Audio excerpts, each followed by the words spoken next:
Hello, all my lovely cameos, and welcome back to my channel. My name is Violin, and whether you take your day of rest on a Friday, Saturday, or Sunday, it's time for a weekend of fun and relaxation. We're going to pull some cards, look at some messages, and get ourselves set up for the rest of the week. Little disclaimer before we start.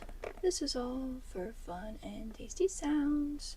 You don't have to take any of this seriously, but if you find that this is helpful or you resonate with any of the messages in this video, or even if all you get are just some really good tingles, then I'm happy to have worked a little bit of light in your life.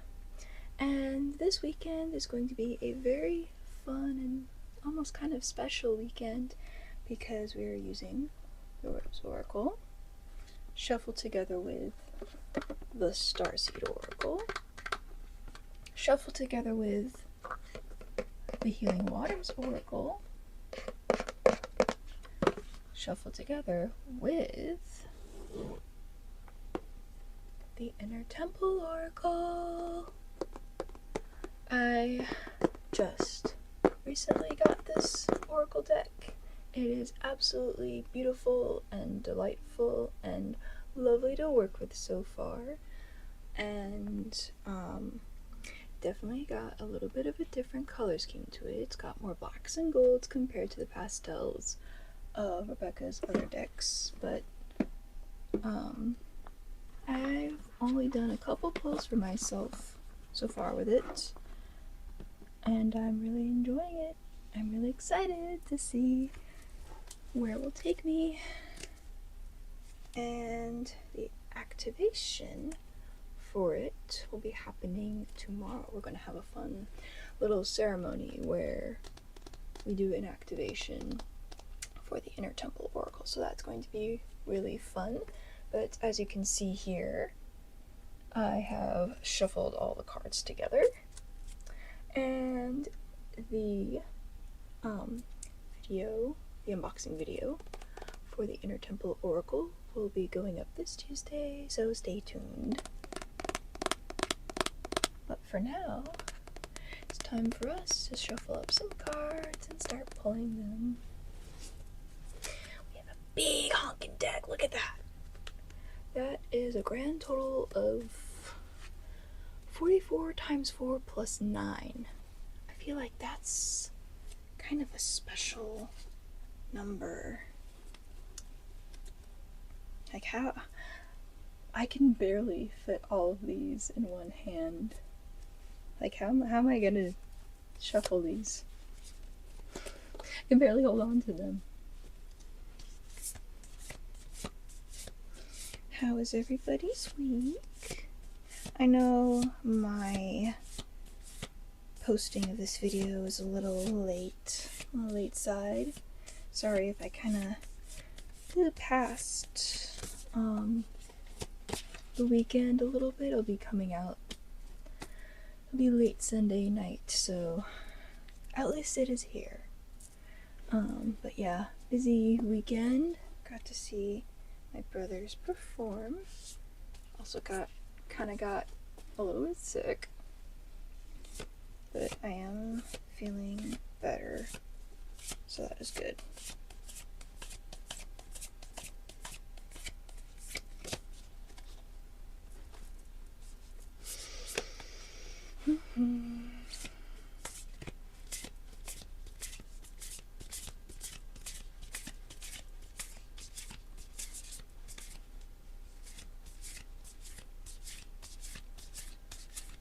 Losing some.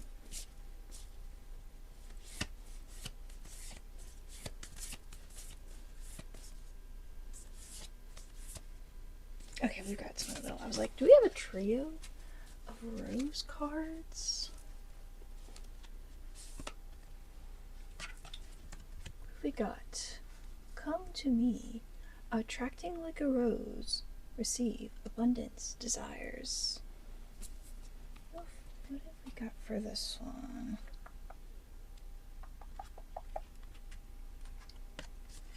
Okay. Roses don't go running all over the place, reaching and grabbing. Rather, they rely on the bees to come to them. The rose is never reaching for the bee. It's never grasping or overstretching. It embraces what it is fully and allows life to come to it. It receives it fully. It doesn't open and close according to who walks by. It opens and blooms regardless. So this is about receiving abundance, rose style. It's one of those cards that is inviting you to enjoy the sweetness of your life. And you don't have to get up and go walking around for it, is the great part. You just sit there and savor all the good things that you have in your life. So this is just a gentle reminder to maybe some of you that you have quite a lot of abundance already around you, and you've got plenty of good things around you. You just need to maybe sit and examine your surroundings and your ongoings to really find and recognize those sweet moments. It's an interesting start to our session today. I'm always curious what we'll end up with. And I'm reminded that I think next week is going to contain a monthly. That's kind of exciting too. I know I do them once a month. But it's just always fascinating to see what comes up in the reading. And I am thinking I will add the Inner Temple Oracle to the first part of the monthly reading. So we'd have our moon phase message, and then our crystals we select, and then a little bit of digging deeper into our inner temple to ask what wisdom we need to keep in mind as we go about this moon cycle. And then we'll just keep the pick a card with the 3 other decks. We have got 3 in a row here of star cards. I'm going to pick the one in the middle. That one feels good.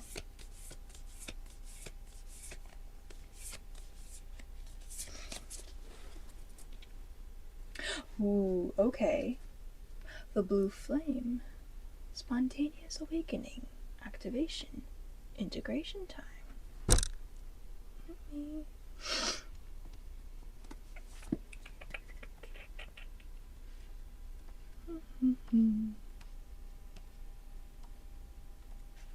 Which reminds me, I think I need a video record more card shorts. I need to upload more card shorts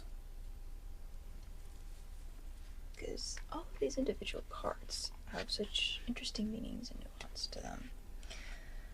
Let's see, Blue Flame is a card of awakening and energetic upgrades. Spontaneous awakening. Many people glamorize the awakening process. However, in reality, it's much messier and more difficult than most of us believe. We must first let go of what we think we know for sure and how we make sense of the world. This isn't easy. The awakening process, even when it's spontaneous, takes a considerable amount of time to integrate. An awakening without integration can leave us feeling very ungrounded. So it kind of sounds like for some of you, you might be going through some sort of spiritual awakening. You're becoming maybe more deeply connected with the spiritual, maybe with using your intuition or extra senses alongside our 5 physical ones. maybe you feel like maybe you're getting a lot of visions, or maybe you're getting a lot of intuitive nudges that are leading you a certain way. So it looks like if you're going through something like that, you might need some time to just sit and integrate what it is that you're learning or experiencing or feeling. Basically, use that time to process what's going on. I think it's really important to try to maybe understand what's happening so that you can go in the appropriate direction either during or after the awakening. Now, I've said this before, my intuition is a subtle thing. My psychic senses are very subtle and more unconscious or subconscious, so I don't think I've ever had anything akin to this, maybe. But I do know that when I was doing my Reiki attunement, that was definitely an experience. It was very warm and golden and really wonderful. So always just take the time. Actually, this is a really great analogy, I think. When you are first starting out Reiki, you do an attunement, and then the course that I'm doing, you have to do 21 days of self-healing.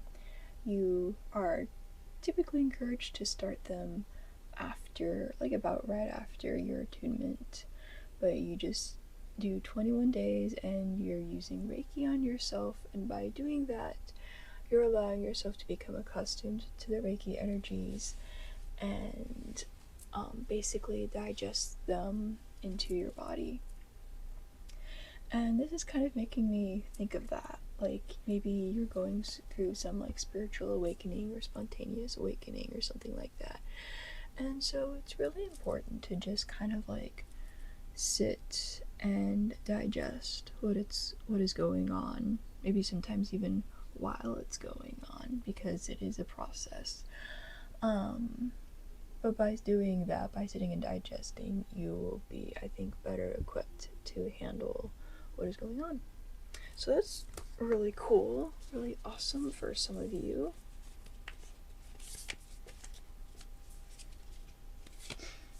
This is also a reminder to Vio that she needs to do her self-healing sessions because she hasn't been doing them. I get busy. I'm just busy. There's a lot going on around me.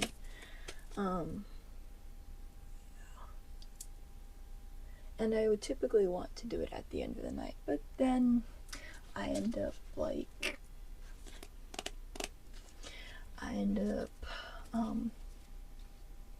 typically doing something late into the night, like gaming or reading or something like that, and then I look at the clock and it's late.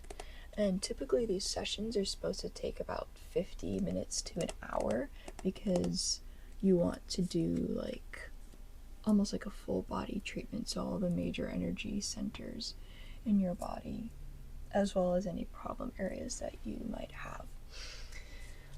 So it takes a while, and it's trying to carve time out in my day for that when I'm very ADHD and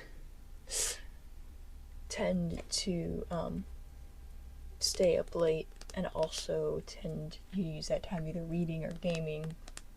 It's a little bit difficult. I'm trying to be better at it. I've put trackers in my planner for meditations and Reiki sessions, so, and I want to be able to fill those out, so hopefully I will be doing more of that. I really want to use this top card is an Inner Temple card, and I really want to use it because the Inner Temple Oracle is really cool. Chamber of Surrender. Okay then. When I first, a little divulgence on my private, not private, but personal readings, I think I've said something before about how one time when I was reading with a crystal portal I ended up getting 3 different red or reddish colored gems, which I found very amusing. My first personal reading I did for the Inner Temple Oracle, I got 3 chamber cards, which was very amusing to me because I had shuffled all the cards up and then, selected them blindly, as in I put them all face down and chose from there, and I still ended up getting 3 chambers cards. You'll learn more of this in the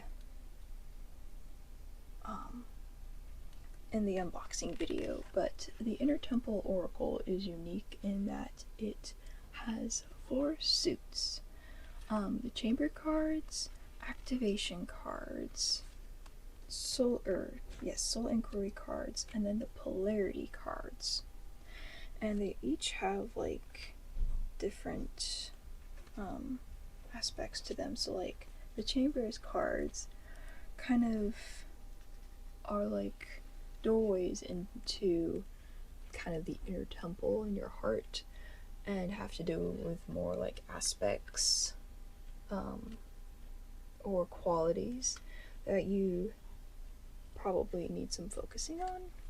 The activation suits cards are for like activating energies, and I think are kind of geared towards manifesting. They have activations, which it's like, I think I might have read some of those to you. Some of the cards my other decks have like activations that you're like, I will do this. Kind of a little bit like the affirmations, the affirmation card deck.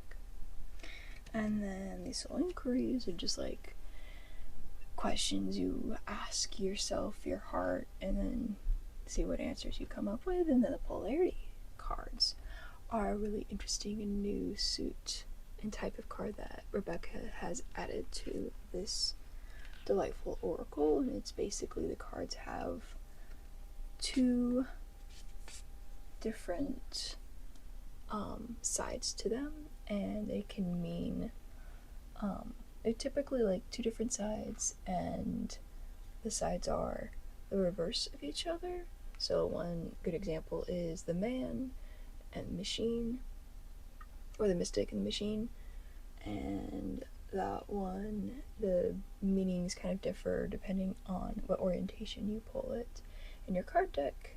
And that means I need to stop being tidy about my shuffling and shuffle however which way, or I don't have to, but I can just pull that card, one of those polarity cards, and look and see which meanings I feel are applying more, or just go with the one that's right side up. Anyway, Chamber of Surrender is one of those cards that is a letting go of control. It is anything you attempt to control or cling tightly to will likely cause you to become out of sync with life's intelligent ways. And this card is a reminder to loosen your grip. So some of you might have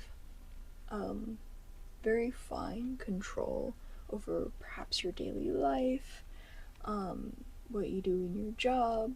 Maybe you have very specific ways of doing things that you feel it's the best way to do things. Maybe you have very specific goals that you want to accomplish in very specific ways, and you are grasping so tightly onto those, whatever it is that you're holding on tightly to, because you believe that is the correct, the appropriate way to do things. This card is gently tapping your hands and nudging you to let go, pry your fingers off, and saying it's okay. What's going to happen will happen, and you don't always have control over that. And that's okay. You might be surprised what kind of things might occur once you loosen your control on them. You might be surprised what wonderful things might come your way or might happen, or what delightful surprises might come your way once you loosen your control. An interesting thing to note is that while God is in control, he also allows us free will. At least, this is what I believe. And so there is that level of he knows exactly how things are going to go, but he gives us the free will. He doesn't put us into these neat little molds. He doesn't have us run along these specific tracks tailored exactly to us. He lets us be messy and go out of the lines and do what we believe is best. And he lets us make mistakes and figure out what's going on. And I think this is a card that is perfectly indicative of that. So some of you just gotta loosen up on your grip and take a leap of faith. Let things happen as they need to happen instead of trying to corral them into the shapes that you want them to.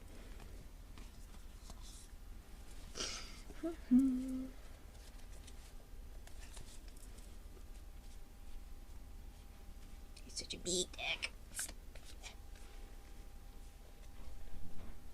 I'm gonna get a try out of water cards just by putting this one card down. There were 2 cards in front, and I added another one, and I'm just like, do I want to read those? I want them all to be even, but that's not how they're supposed to go. Oh, but we have a natural trio of inner temple cards. I'm gonna pull the middle one. I'm just like, every time there's a trio of cards, I'm gonna pull the middle one.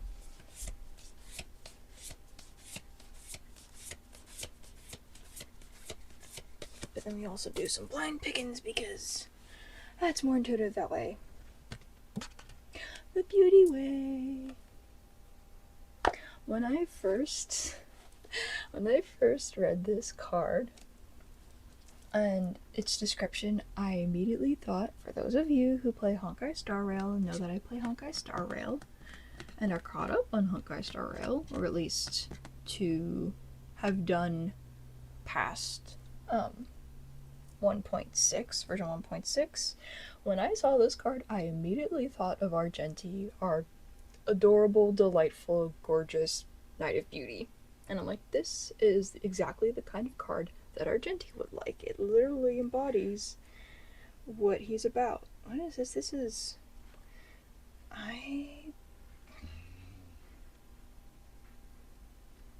This is not the Solon Corsi. Where is this? Oh, this is the activation suit. It's part of what, because the chamber cards and the polarity cards are pretty easy to distinguish, but the activation and the inquiry cards can be a little bit difficult to figure out. Okay, the beauty way is beauty is much more about appearance, about much more than appearance and aesthetics. Beauty always has a deeper purpose, and it doesn't try to be anything other than what it is, which is why it takes our breath away. The activation for this one says, I open my heart to see the beauty that's all around me. This is the interesting thing that this entry has. It says that beauty is messy and authentic, and life is beautiful, but it isn't pretty.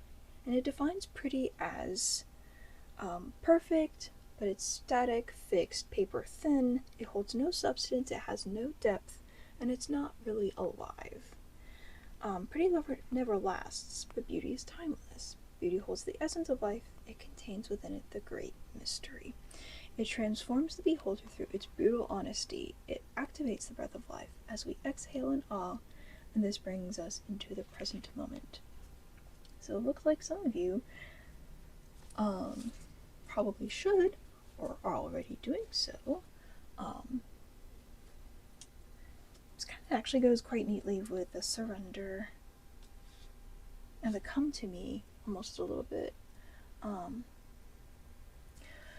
But the beauty way, some of you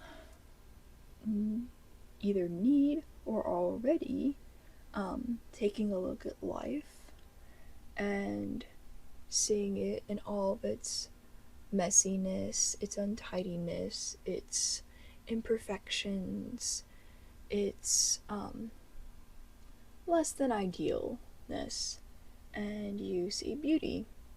You see beauty in the fire, in the sky, in the sea, but you also see beauty in those around you, like yourself, which is very important for those of you who might have some low self-esteem. You see beauty in yourself, in those around you, and the people that you interact with, which I think is very important. Myself, I'm thinking of how we see Jesus in each other, because Jesus lives within each other in that inner temple. But seeing Jesus within each other, and I think that's part of what makes people beautiful, and also that we are made in God's image. But appreciating life in all of itself, because it's not perfect. It can be kind of snarly sometimes, but it is beautiful, and I think a lot of what makes it beautiful are those high key moments contrasted with those low moments as well.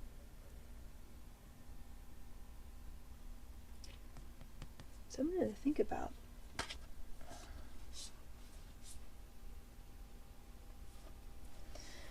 I've done a ceremony, a series. I guess it was, I don't know if it would be considered a series, but when I did Rebecca's Channel the Goddess event, that was beautiful. It was like I was connecting with people all around the world for the purpose of connecting to the divine, which was just something really special.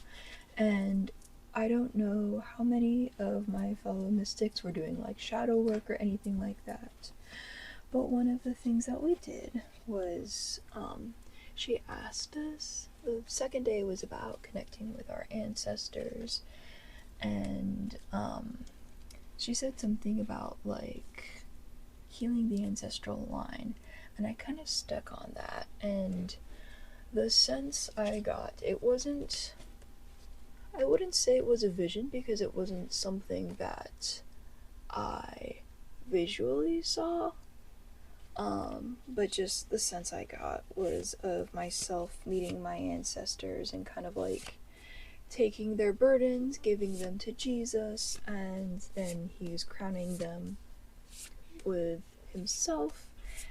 And after we were all free, we all danced together in joy and love and out of praise for the Creator. So that was something that was really beautiful. It required having to confront the fact that my family might be messy, and that I might not, even though I might not know my ancestors very well, I still know that they had their burdens and their sins, and they're still beautiful in spite of or because of it. And then just getting to connect over it was something really special and beautiful. So that's what I'm thinking of. And I've got a triad here of star cards, so we're going to read some star cards, and I hope that you all share some space for the water cards, because I like everybody to get a chance.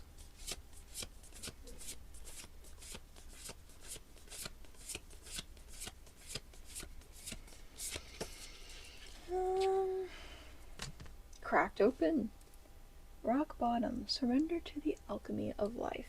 This is amusing to me because I actually got this card the last time I did a reading for myself with a starseed oracle, which I thought was really interesting. It is about, this one's fairly self-explanatory, but being at the bottom, letting life crack you open and reveal what's inside. It says, don't let the weight and density of the world squash your tender spirit. Instead, let it call even more of it home into your body at the center front of your life. It's through the extreme pressure of life's trials that diamonds are cultivated, which is something very true that we know of how crystals, different crystals are cultivated through pressure being one of those important things. It's when things are at their darkest that we cultivate proper faith and our light is ignited. It's through the crumbling that we can allow our wounds to be alchemized. Let your pain, sorrow, and losses make you, not break you. Let life alchemize your tragedies into gold. So this is making me think of forging a sword. And when a sword is forged, it is heated in the fire repeatedly and cooled repeatedly and then hammered into shape. And those trials that we are going through kind of might seem like we are being forged in a very figurative sense, but I think forged is a very apt way to describe it, because we might be letting ourselves be burned by whatever it is we're going through.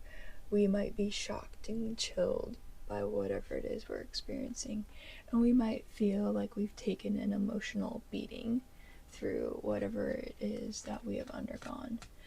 But at the end of the day, we will be so much stronger for it. We will shine beautifully and reflect God's glory wonderfully as well. And I think that's part of why this is such a necessary process. And it's not comfortable. Trust me, I know. It's not very fun. It's not a very fun process. And that doesn't make it any less necessary, unfortunately. And a lot of you are probably going to be like, I don't want to hear that. I don't want to hear that. And I don't either. And sometimes we just gotta confront the harsh realities and the painful truths. And that is what will make us that much stronger. Of course, again, there's the phrase, what doesn't kill you makes you stronger. But I kind of like the forging analogy better, because I kind of might feel what it's like sometimes. Or like the creation of diamonds, where there's that tremendous pressure going on, and then the relief you get when you're dug out of the ground. And I guess part of the trial could also include like being shaped and faceted into something really special and beautiful and scintillating. But it looks like some of you, maybe all of us, especially those of us who are in a very specific country with a very specific excuse for a leader, it can definitely feel like we are through the forging process, and we have to let ourselves not shatter. I know it says being cracked open. We have to let ourselves go through that forging process and experience those hardships. I think partially because also it helps us develop empathy for others who are in similar plights or who are in other plights as well. But I think it's just very important. And again, yes, we will grow stronger for it. Especially when you have a very good community and a very good support system with you.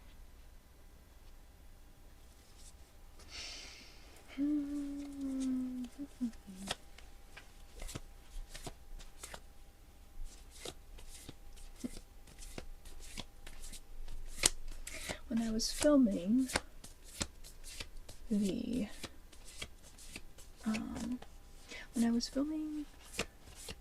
video for the unboxing of the Inner Temple Oracle, there were 2 cards that I was like, I will not make the reference as of this moment, those will be saved for later videos because I wanted to focus more on the cards themselves. But yeah, the Beauty Wave was definitely one of them. And then the other one was Golden. And all of you K-pop Demon Hunter fans probably would have been immediately like, ah, Golden! I find it funny. Sometimes these synchronicities just happen, and it's very amusing and very delightful.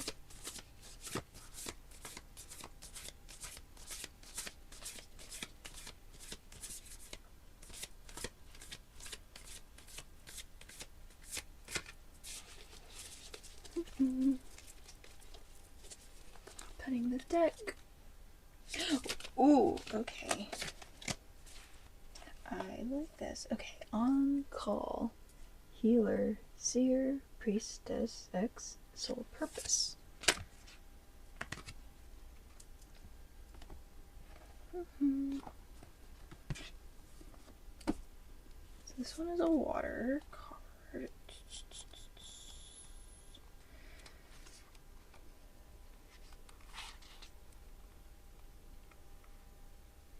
So on call, I hope I'm pronouncing it correctly, it is French, is a phenomenon that happens when a mother gives birth and the baby is veiled completely in the amniotic sac, as in the mother's water doesn't break before she gives birth. According to tradition, children born on call have second sight and gifts of healing. In Scotland, they were seen as good omens, and fishermen sought out birth call, the amniotic sac, as an amulet to protect them from drowning. In ancient Egypt, they were believed to be the future priestesses and priestesses of the community. This is the card of the healer, the seer, the wisdom keeper, and the mystic. Perhaps you're already on this path, or perhaps it's something new for you.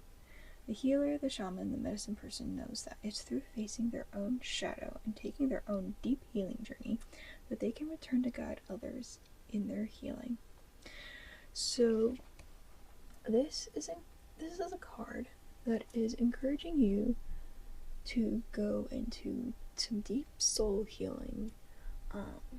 Maybe you are feeling like you're being called to work as a healer, whether physical, mental, spiritual, emotional.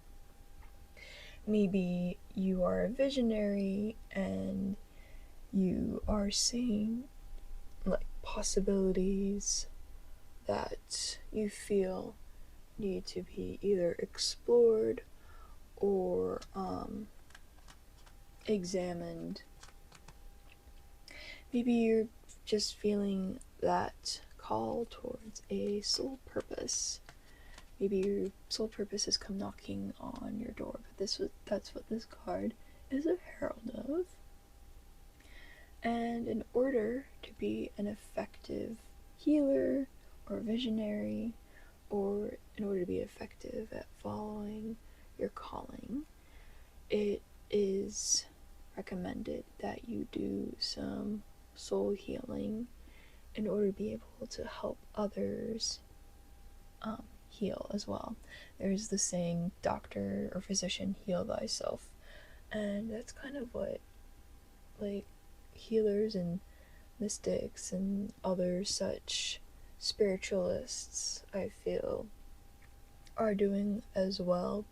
Again, the first level of Reiki starts with self-healing. You learn how to heal yourself and thus learn how to manipulate the energy or sense it inside of your body.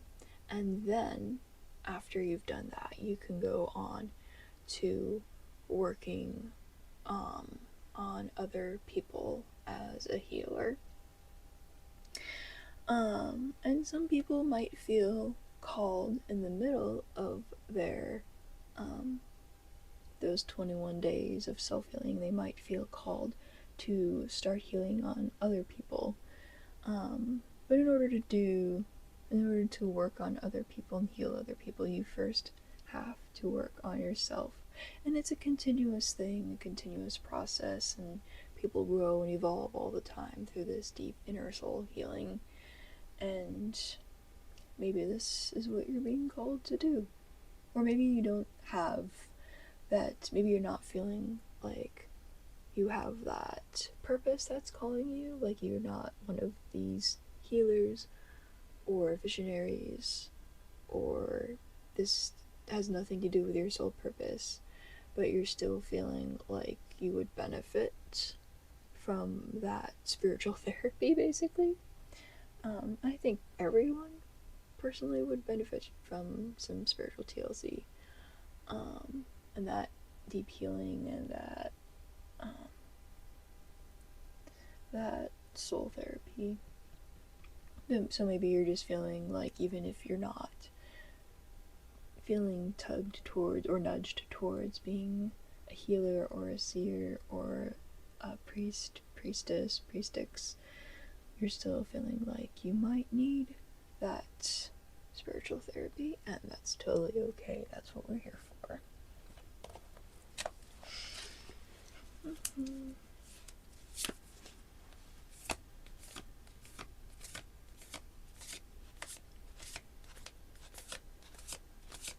I think I am in fact seeing a theme here. The theme is healing. We're working on healing. It's always entertaining and interesting to see what themes come up in each of these weekend videos, because there almost always is a theme. I didn't quite notice as much of a coherent one when I did the pick a card version, but there's definitely more of a theme when I do this version. Like, either I'm shuffling them all together, or I'm picking from one deck, or just a couple decks. But ooh, okay, bounteous, I like this.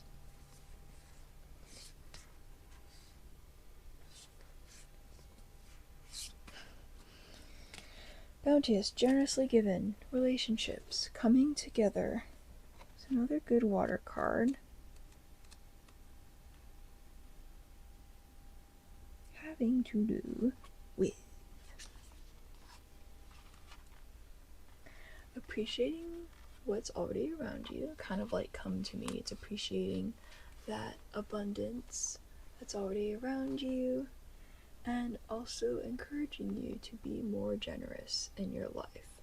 So appreciating that bounty, both by observing and not taking advantage of it, and also sharing it with the people in your life. It says, this card encourages you to appreciate the gifts, bounty, opportunities, and privileges that are in your life, to embrace what you need, but also be generous to others who might not have what you have, to acknowledge and receive the abundance around you, but also share it, to appreciate the simple things in your life, like running water. And don't hoard what you don't need. Share the plenty that surrounds you, and watch as it swells and grows. Move from competition to collaboration. Rewrite the script of me against you, which I think is something that is so vital in this point in the timeline, especially with how much division there is in the world.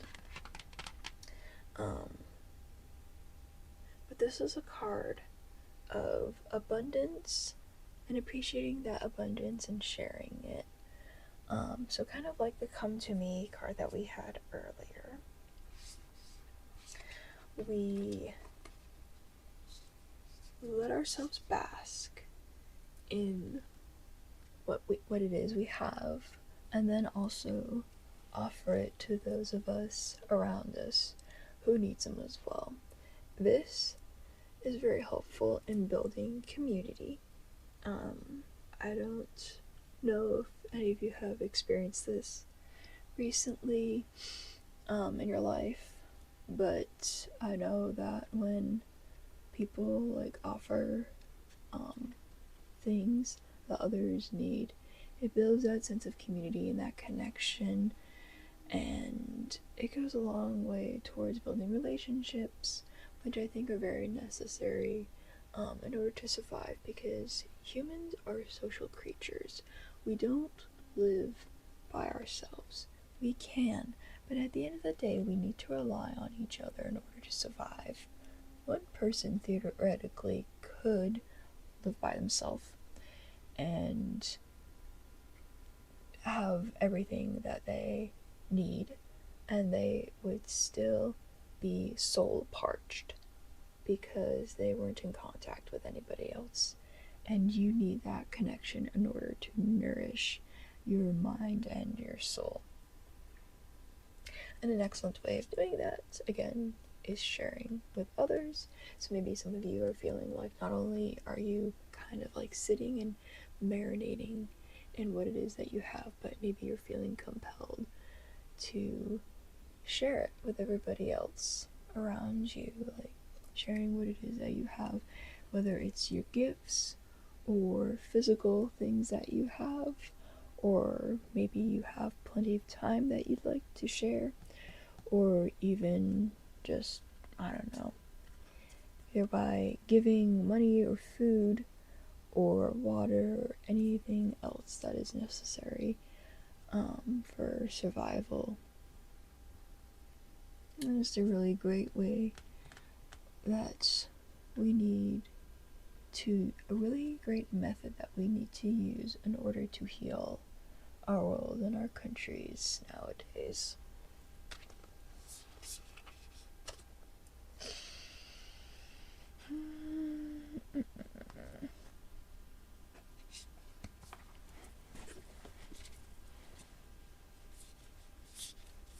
So many. I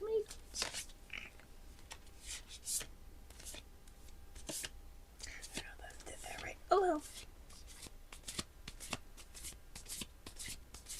It's going all over the place.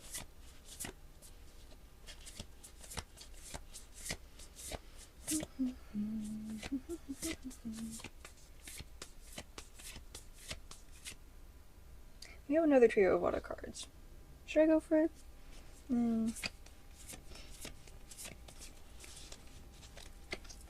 It's very funny.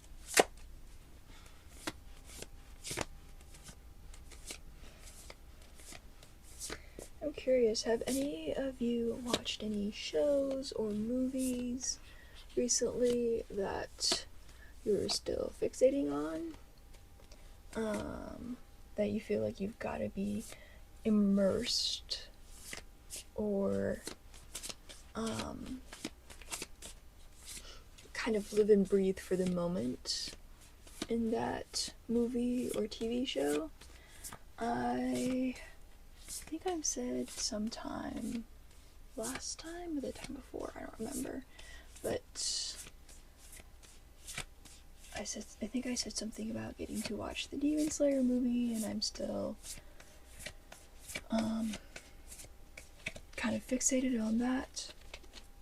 But then also Honkai Star Rail had 3.6 drop, which reminds me that I need to go back and check out the one function that allows you to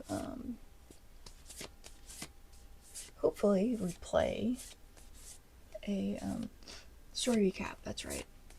I don't know if it actually allows you to go and replay the entire missions, but I need to check out story recap because sometimes I want to refresh my memory on what the heck happened, because there's a lot that happens in Honkai Star Rail.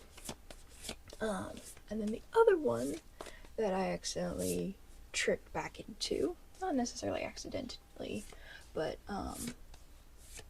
one that I tripped back into last night was Apothecary Diaries, because I finished, finally, watching all of Season 2, and it was good. It was excellent. I will not leave spoilers here, but I think we can all agree that Gingy is very attractive, and almost anything he wears. But I tripped back into Apothecary Diaries, and now I'm like, I have 3 balls that I'm juggling, and I've got to put either one of them down, or smash both of them, 2 of them together, or all 3, or put 2 down, because I cannot hyperfixate on that many at a time, I think. What do we got? Ooh, okay. Earth School. Life lessons, soul growth, study, higher learning. I'm not sure that we've pulled this one before. I feel like we have, but I cannot recall when. But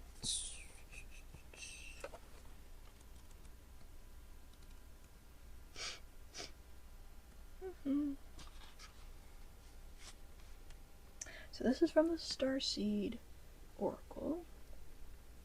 If you pull this card while you're going through a difficult time, you're being prompted to remember that your soul came here to grow and learn. Try not to look at difficult times as getting it wrong. Instead, see them as opportunities for soul growth. If you can find a way to grow and soften your heart through the highs and lows, your soul is most definitely growing, which is the whole point. So this kind of goes in tandem with, where is it? I don't think it's the blue flame. Maybe it is. Maybe it's in tandem with the blue flame, but also very much cracked open as well. And maybe kind of on call as well. Again, because it's about that soul growth and going through all of the highs and lows, experiencing the fullness of life, not just bits and pieces of it, but all of it that comes your way. And I think it's an interesting reminder that your soul was planted here at this specific time and whatever place that you're at for a reason. And whatever it is that you undergo, it will, hopefully, depending on how you use it, serve you well. As an aside, this is reminding me of something I guess kind of came to me when I was doing Channel the Goddess. That first day was kind of about like opening up and seeing what the divine had to say, and she said something that I caught on to, and that was that your soul has come to this point in the timeline in order to do its work. I might be paraphrasing, I'm not doing it exactly accurately, but I heard that and I realized we might feel like we are at the end of the timeline and weaving the timeline together, like we are, of course, in the present, but we're weaving the ends of the timeline together to make the past. And I had the thought that maybe that's not at all what happens. That's not at all what's happening. Or maybe it is, or maybe it isn't, but we are at a point inside of the timeline. We are not at the end of the timeline. We're inside the timeline. We're obviously not at the beginning, but we're also not at the end either. There's more timeline that needs to occur. And because of this, I don't believe the world is going to be ending anytime soon. And the thought that came to mind when I was having these thoughts was, we are somebody's ancestors. Like, we have ancestors, and then we are somebody else's ancestors as well. Because we are in the middle of the timeline, we're not at the end of it. Even though it might feel like it.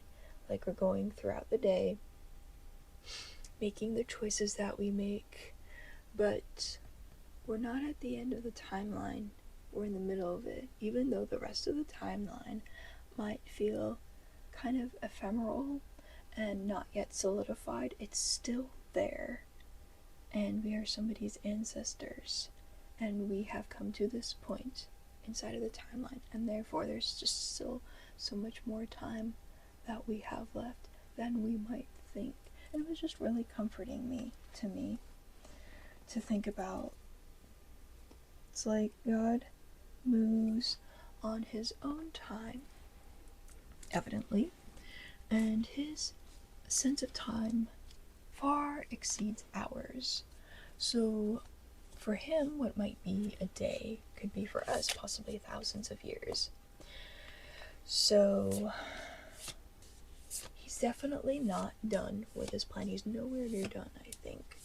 And I think we can rest easy in that. It was just something that came to me while I was doing Channel the Goddess.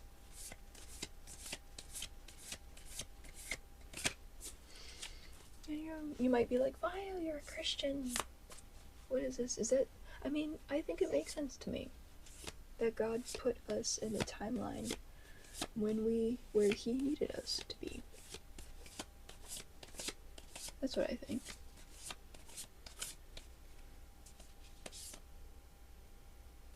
What is going on here?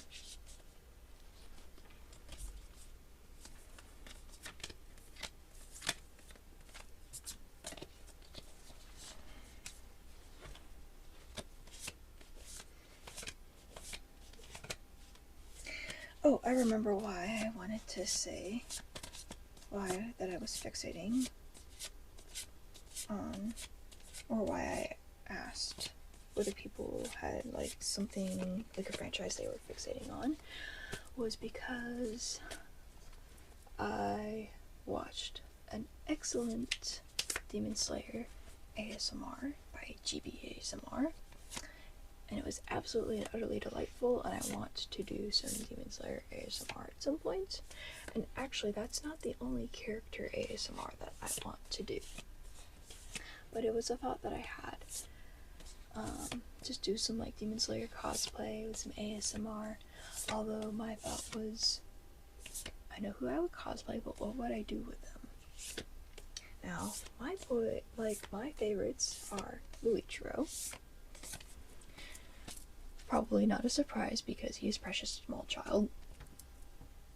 And also very sassy. And, I will get flack for this, but I also like what Muzan could have been if his path had not gone the way he was. Like, to me personally, he ended up getting screwed over by life, but then dug himself a deeper hole. But what if we hadn't, is the thing that intrigues me so much. I'm kind of one for, I like villains that are either sympathetic or have sympathetic backstories, and or have or had the potential to do better. That's why I liked Loki. I like Loki so much, and I was so happy to watch the Loki series where he got some amazing, redemption and character growth, and it was just perfection.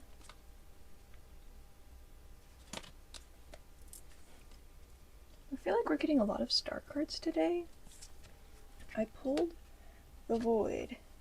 Stop. Embrace winter. Great cosmic womb. Okay, this is going along with that theme of being cracked open, experiencing the highs and the lows, surrendering. But the Void. This one, it's kind of like that low point that, but it also has to do with surrendering to the unknown. So the message of the Void is to surrender to the unknown, to allow the fertile darkness of nothingness to nourish the new seeds growing within you, regardless of whether you know what they'll one day become. You're being called to surrender to the mystery of what's next, to rest and allow the winter of your life to do the work for you, to hand over your control and trust that just because you can't see what's happening beneath the surface, it doesn't mean things aren't at work.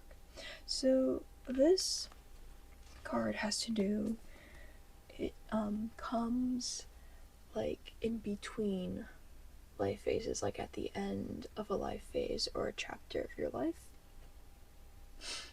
And it's in the in-between, me of what's next. Maybe you're feeling like either you're at a low point or you're in the middle, you're like plateaued, or you're at a point where you're not really sure where you're going next. And it is totally okay to stop and just hang out. Just hang out there for a bit. And soon a new beginning will come. So the Void is a card of endings in preparation for new beginnings. You have to let the plants die before the winter so that they can hibernate and then come back stronger in the spring. It's kind of like what we're doing in life. You have to let whatever it is end, surrender the control, and again having to do with Chamber of Surrender. But surrender your control over it and let whatever comes next plant those seeds so that they can blossom when that new chapter of your life comes.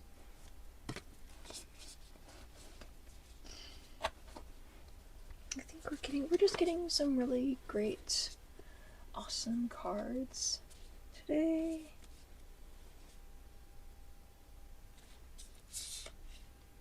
Or are you yelling at me?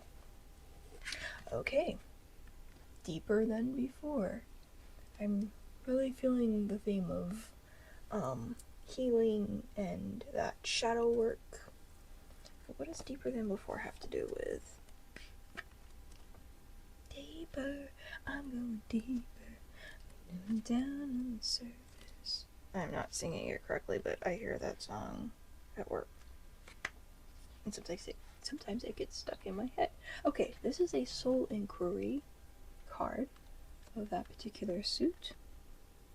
Has your soul been scheduled to go deeper than before? How are you being called to go all in? Full of depth, intensity, and passion, it invites us to descend into the deepest expression of this life. It asks that we commit more fully to our own life.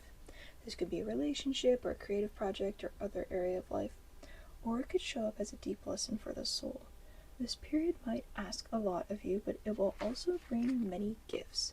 The rewards that you'll reap will far outweigh the journey that you'll take. At times, you may doubt your ability to move through it, but it's in this very moment that what's falling away is being alchemized into something new. So this, again, is a card of change and growth, soul growth, and learning those life lessons. It's experiencing everything that life has to offer more fully, more deeply, diving into those lows and soaring into those highs, and everywhere in between, experiencing it all so that you can learn and grow and become that much stronger. And I think this is a really, really, really great card, really solid card to end our reading on. I think this is a really cool theme that we're seeing tonight. And I had a lot of fun shuffling these together. Of course, I will have to unshuffle them all at some point, but we're not going to worry about that right now. But I think this was a very fun and informative reading, and I'm happy to continue working with all of these cards. If you guys enjoyed this video, or you want to see more of them, you can feel free to leave a like or a comment. I always appreciate constructive ideas, or really just connecting with other people, or even if you just wanted to share whether this has been helpful to you or resonated with you in any way,